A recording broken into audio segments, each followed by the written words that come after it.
xibaar yu wér te wóor ca tàng ba abonnez-vous pour ngeen di mën di jot suñuy vidéo. dal leen ak jàmm seen chaîne bi di Buzz 221 HD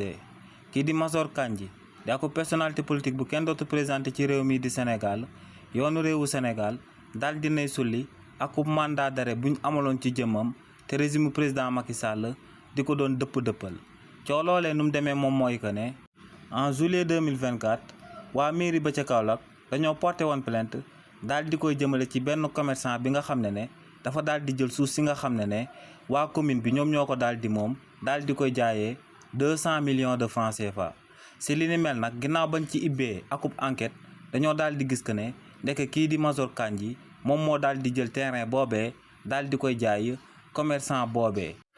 lu sabab nag kookee di Major Kandji amoon accès ci terrain boobee moom mooy que ne état bu Sénégal da koo jëloon comme agent de sécurité jëmale ko ci procédé de liquidation du patrimoine de la régie des chemins de fer. loolee nag akub opération la bi nga xam ne nguuru réewu Sénégal da ko doon amal ngir daal di déplacer kër yi nga xam ne dañoo nekkoon ci yoon yi nga xam ne moom lañu rëddaloon fu terrain yi war a daal di jaar ci réewu Sénégal.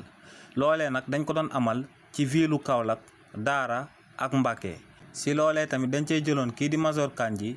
comme agent de sécurité ngir mu daal di bokk si ñi nga xam ne ñoom ñooy superviser projet boobee. ginnaaw nag ba enquête yi fësalee njuuj njaajooyee kookee di Major Kandji amaloon ci projet boobee procureur de la république bu nekkoon ca Kaolack dafa sàkkoon akub mandat d'arrêt international jëmale ko ci jëmm kii di Major Kandji. waaye nag sëgëm kii di président Macky Sall moom moo nekkoon ci bopp réew mi te kookee di Major Kandji da doon àddul jëmale ko ci gouvernement boobee loolee moom moo sababoon mandat d'arrêt boobee ñu jëloon daal di koy teg ci jëmm kii di Major Kandji mu juuloon fenn ci réewu Sénégal. waaye nag procureur bu bees bi bu daal di nekk ca Dakar daal dinay autosaisiru ginnaaw ba mu yëgee mbir moomee dafa daal di sàkku ci waa sûreté urbaine bu Dakar ngir ñu daal di jébal akub convocation kii di Major Kandji ngir mu daal di uyu ji yoonu réewu Sénégal lundi bi ñu jëm waroon na tombeek le 2 juin. waaye nag kii di Major Kandji ginnaaw bañ ko jébbalee convocation boobee